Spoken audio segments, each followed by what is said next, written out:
नमस्कार दोस्तों, स्वागत है आपका हमारे YouTube चैनल में। आज की इस वीडियो में हम वैशाख मास की महात्म्य कथा अध्याय 11 का पाठ करेंगे। इस अध्याय में हम धर्म वर्ण की कथा, कली की अवस्था का वर्णन, धर्म वर्ण और पितरों का संवाद एवं वैशाख की अमावस्या की श्रेष्ठता के बारे में जानेंगे। तो आइए पाठ शुरू करते हैं। मिथिलापति ने पूछा, ब्राह्मण, इस वैशाख मास में कौन कौन सी तिथियां पुण्यदायिनी है? श्रुतदेव जी बोले, सूर्य के मेष राशि पर स्थित होने पर वैशाख मास में 30 तिथियां पुण्यदायिनी मानी गई है। एकादशी में किया हुआ पुण्य कोटि गुना होता है। उसमें स्नान, दान, तपस्या, होम, देव पूजा, पुण्य कर्म एवं कथा का श्रवण किया जाए तो वह तत्काल मुक्ति देने वाला है। जो रोग आदि से ग्रस्त और दरिद्रता से पीड़ित हो, वो मनुष्य इस पुण्यमय कथा को सुनकर कृतज्ञ होता है। वैशाख मास मन से सेवन करने योग्य है, क्योंकि वह समय उत्तम गुणों से युक्त है। दरिद्र, धनाढ्य, पंगु, अंधा, नपुंसक, विधवा, साधारण स्त्री, पुरुष, बालक, युवा, वृद्ध तथा रोग से पीड़ित मनुष्य ही क्यों न हो, वैशाख मास का धर्म सबके लिए अत्यंत सुख साधक है। परम पुण्य में वैशाख मास में जब सूर्य मेष राशि में स्थित हो, तब पापनाशनी अमावस्या कोटि गया के समान फल देने वाली होती है। राजन, जब पृथ्वी पर राजश्री शून्य का शासन था, उस समय 30वें कलयुग के अंत में सभी धर्मों का लोप हो चुका था। उसी समय अनंत देश में धर्म वर्ण नाम से विख्यात एक ब्राह्मण थे। मुनिवर धर्म वर्ण ने उस कलयुग में ही किसी समय महात्मा मुनियों के क्षत्र याग में सम्मिलित होने के लिए पुष्कर क्षेत्र की यात्रा की। वहाँ कुछ व्रतधारी महर्षियों ने कलयुग की प्रशंसा करते हुए इस प्रकार कहा था, सतयुग में भगवान विष्णु को संतुष्ट करने वाला जो पुण्य 1 वर्ष में साध्य है, वही त्रेता में 1 मास में और द्वापर में 15 दिनों में साध्य होता है। परंतु कलयुग में भगवान विष्णु का स्मरण कर लेने से ही उससे 10 गुना पुण्य होता है। कली में बहुत थोड़ा पुण्य भी कोटि गुना होता है। जो एक बार भी भगवान का नाम लेकर दया दान करता है और दुर्भिक्ष में अन्न देता है, वह निश्चय ही लोक में गमन करता है। यह सुनकर देवर्षि नारद हंसते हुए उन्मत्त के समान नृत्य करने लगे। सभासदों ने पूछा, नारद जी, यह क्या बात है? तब बुद्धिमान नारद जी ने हंसते हुए उन सबको उत्तर दिया, आप लोगों का कथन सत्य है। इसमें संदेह नहीं कि कलयुग में स्वकप कर्म से ही महान पुण्य का साधन किया जाता है तथा कलेशों का नाश करने वाले भगवान केशव स्मरण मात्र से ही प्रसन्न हो जाते हैं। तथापि मैं आप लोगों से यह कहता हूँ कि कलयुग में ये 2 बातें दुर्घट है। शीर्षेंद्रिय का निग्रह और जिह्वा को वश में रखना, ये दोनों कार्य जो सिद्ध कर ले वही नारायण स्वरूप है। अतः कलयुग में आपको यहाँ नहीं ठहरना चाहिए। नारद जी की यह बात सुनकर उत्तम व्रत का पालन करने वाले महर्षि सहसा यज्ञ को समाप्त करके सुखपूर्वक चले गए। धर्मवर्ण ने भी यह बात सुनकर भूलोक को त्याग देने का विचार किया। उन्होंने ब्रह्मचर्य व्रत धारण करके दंड और कमंडलू हाथ में लिया और जटा वर्कधारी होकर वे कलयुग के अनाचारी पुरुषों को देखने के लिए घर छोड़कर चल दिए। उनके मन में बड़ा विस्मय हो रहा था। उन्होंने देखा प्राय मनुष्य पापाचार में प्रवृत्त हो बड़े भयंकर एवं दुष्ट हो गए हैं। ब्राह्मण पाखंडी हो चले हैं, शूद्र संन्यास धारण करते हैं, पत्नी अपने पति से द्वेष रखती है, शिष्य गुरु से वैर करता है, सेवक स्वामी के और पुत्र पिता के घात में लगा हुआ है। ब्राह्मण शूद्रवत और गौ बकरियों के समान हो गई है। वेदों में गाथा की ही प्रधानता रह गई है। शुभ कर्म साधारण लौकिक कितों के ही समान रह गए हैं। इनके प्रति किसी भी महत्व बुद्धि नहीं है। भूत प्रेत और पिशाच आदि की उपासना चल पड़ी है। सब लोग मैथुन में आसक्त है और उसके लिए अपने प्राण भी खो बैठे हैं। सब लोग झूठी गवाही देते हैं। मन में सदा छल और कपट भरा रहता है। कलयुग में सदा लोगों के मन में कुछ और, वाणी में कुछ और तथा क्रिया में कुछ और ही देखा जाता है। सबकी विद्या किसी न किसी स्वार्थ को लेकर ही होती है और केवल राजभवन में उसका आदर होता है। संगीत आदि कलात्मक विद्याएं भी राजाओं को प्रिय है। कली में अधम मनुष्य पूजे जाते हैं और श्रेष्ठ पुरुषों की अवहेलना होती है। कली में वेदों के विद्वान ब्राह्मण दरिद्र होते हैं। लोगों में प्राय भगवान की भक्ति नहीं होती। पुण्य क्षेत्र में पाखंड आदि बढ़ जाता है। शूद्र लोग जटाधारी तपस्वी बनकर धर्म की व्याख्या करते हैं। सभी मनुष्य अल्पायु, दयाहीन और शठ होते हैं। कली में प्राय सभी धर्म के व्याख्याता बन जाते हैं और दूसरों से कुछ लेने में ही उत्सव मानते हैं। अपनी पूजा कराना चाहते हैं और कुछ व्यर्थी दूसरों की निंदा करते रहते हैं। अपने घर आने पर सभी अपने स्वामी के दोषों की चर्चा में तत्पर रहते हैं। कली में लोग साधुओं को नहीं जानते, पापियों को ही बहुत आदर करते हैं। दुराग्रही लोग इतने दुराग्रही होते हैं कि साधु पुरुषों के एक दोष का भी ढिंढोरा पीटते हैं और पाप आत्माओं के दोष समूहों को भी गुण बताते हैं। कली में गुणहीन मनुष्य दूसरों के गुण देखकर उनके दोष ही ग्रहण करते हैं। जैसे पानी में रहने वाली जोक प्राणियों के रक्त पीती है, जल नहीं पीते, उसी प्रकार जोक के धर्म से संयुक्त हो मनुष्य दूसरे का रक्त चूसते हैं और श्रद्धा शक्तिहीन होती है। रीतियों में उलटफेर हो जाता है। सब राष्ट्रों में अकाल पड़ता है। कन्या योग समय में संतान उत्पत्ति नहीं करती। लोग नट और नर्तकों की विद्याओं से विशेष प्रेम करते हैं। जो वेद वेदांत की विद्याओं में तत्पर और अधिक गुणवान हैं, उन्हें अज्ञानी मनुष्य सेवा की दृष्टि से देखते हैं। वे सब के सब भ्रष्ट होते हैं। कली में प्राय लोग श्राद्ध कर्म का त्याग करते हैं, वैदिक कर्मों को छोड़ बैठते हैं। प्राय जहाँ पर भगवान विष्णु नाम कभी नहीं आते, लोग श्रृंगार रस में आनंद का अनुभव करते हैं और उसी के गीत गाते हैं। कलयुग के मनुष्यों में न कभी भगवान विष्णु की सेवा देखी जाती है, न शास्त्रीय चर्चा होती है, न कहीं यज्ञ दीक्षा है, न विचार का लेस है, न तीर्थ यात्रा है और न दान धर्म ही होते देखे जाते हैं। यह कितने आश्चर्य की बात है। उन सबको देखकर धर्म वर्ण को बड़ा भय लगा। पाप से कुल की हानि होती देख अत्यंत आश्चर्य से चकित होते हुए बुद्धिमान धर्म वर्ण किसी समय कौतूहलवश पितृलोक में गए। वहां उन्होंने कर्म से कष्ट पाते हुए पितरों को बड़ी भयंकर दशा में देखा। वे दौड़ते, रोते और गिरते पड़ते थे। उन्होंने अपने पितरों को भी नीचे अंधकीप में पड़े हुए देखा। उन्होंने देखकर आश्चर्यचकित हो दयालु धर्मवर्ण ने पूछा, आप लोग कौन हैं? किस दुष्टर कर्म के प्रभाव से इस अंधकूप में पड़े हैं? पितरों ने कहा, हम श्रीवत्स गोत्र वाले हैं। पृथ्वी पर हमारी कोई संतान नहीं रह गई है, अतः हम श्राद्ध और पिंड से वंचित है, इसलिए यहाँ हमें नरक का कष्ट भोगना पड़ता है। संतानहीन दुरात्माओं का अंधकूप में पतन हो गया है। हमारे वंश में एक ही महर्षि पुरुष है जो धर्म वर्ण के नाम से विख्यात है, किंतु वह विरक्त होकर अकेला घूमता फिरता है। उसने गृहस्थ धर्म को नहीं स्वीकार किया है। वह एक ही तंतु हमारे कुल में अवशिष्ट है।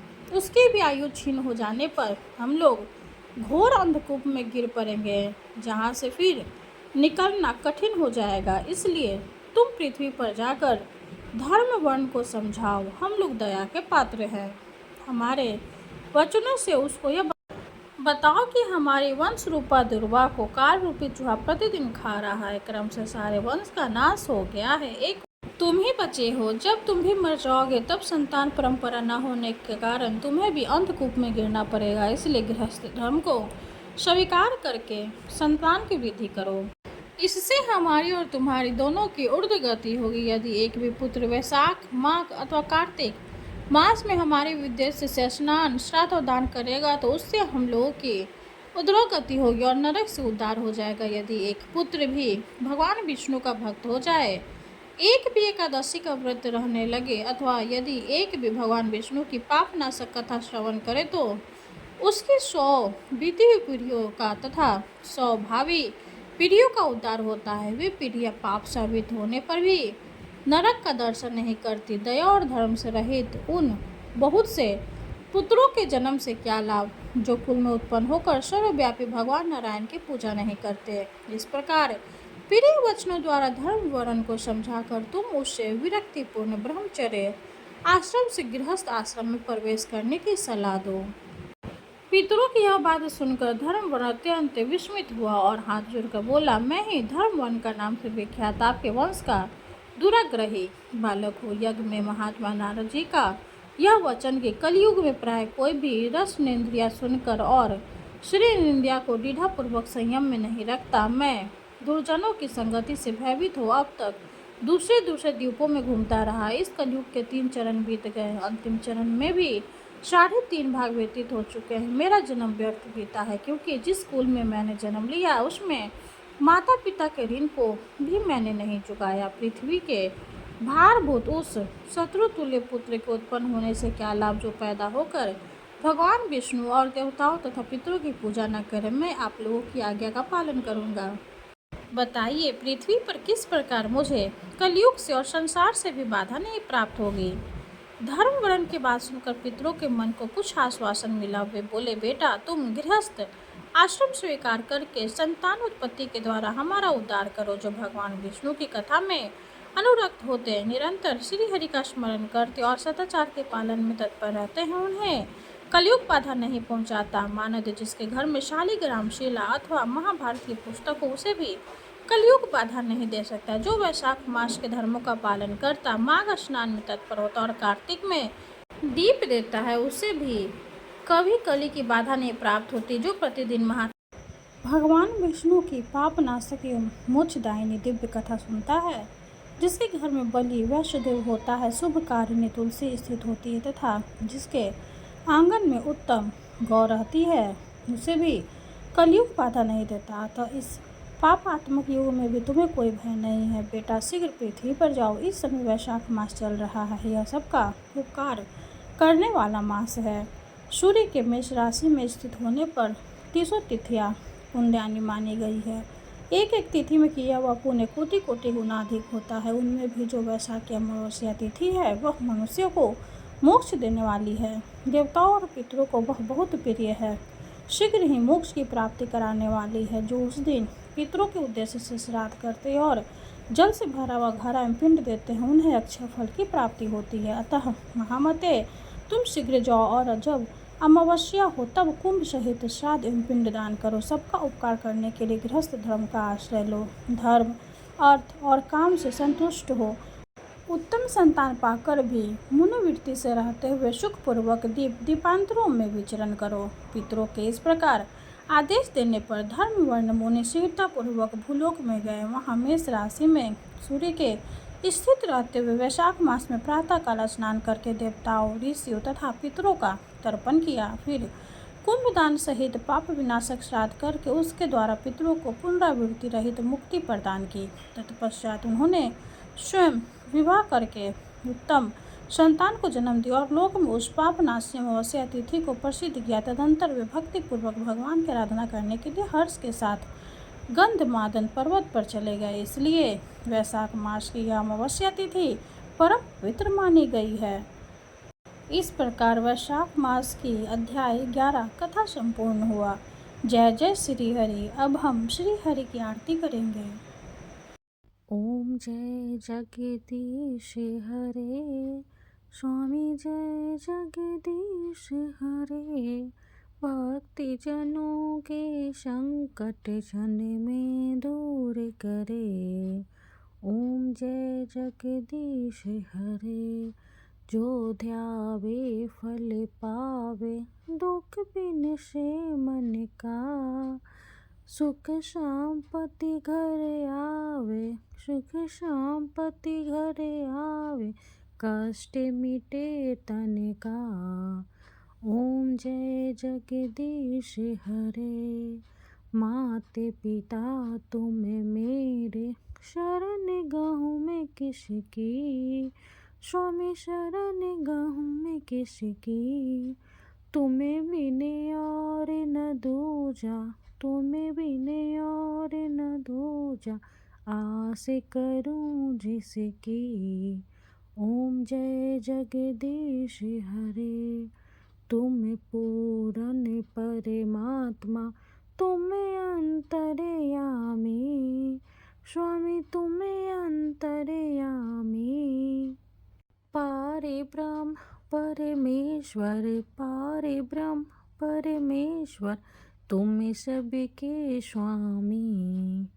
ओम जय जगदीश हरे, तुम करुणा के सागर, तुम पालन करता स्वामी, तुम पालन करता।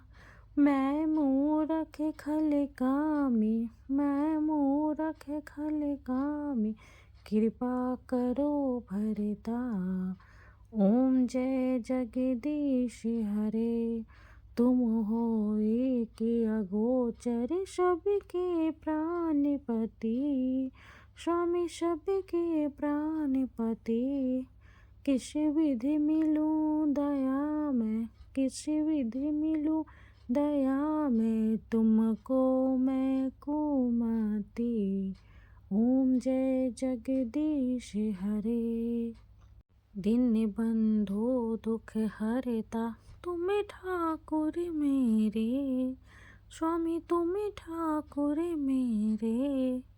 अपने हाथ उठाओ, अपने हाथ उठाओ, द्वार पर तेरे। ओम जय जगदीश हरे, विषय विकार मिटाओ, पाप हरो देवा स्वामी, पाप हरो देवा। श्रद्धा भक्ति बढ़ाओ, श्रद्धा भक्ति बढ़ाओ, संतन की सेवा। ओम जय जगदीश हरे, तन मन धन और संपत्ति सब कुछ है तेरा स्वामी, सब कुछ है तेरा। तेरा तुझको अर्पण, तेरा तुझको अर्पण, क्या लागे मेरा। ओम जय जगदीश हरे, जगदीश्वर जी की आरती जो कोई नर गावे स्वामी, जो कोई नर गावे। कहते शिवानंद स्वामी, भजते शिवानंद स्वामी, मन वांछित फल पावे। ओम जय जगदीश हरे। विष्णु भगवान की जय हो। वीडियो अगर अच्छी लगे तो लाइक कर दे, चैनल को सब्सक्राइब कर दे। धन्यवाद।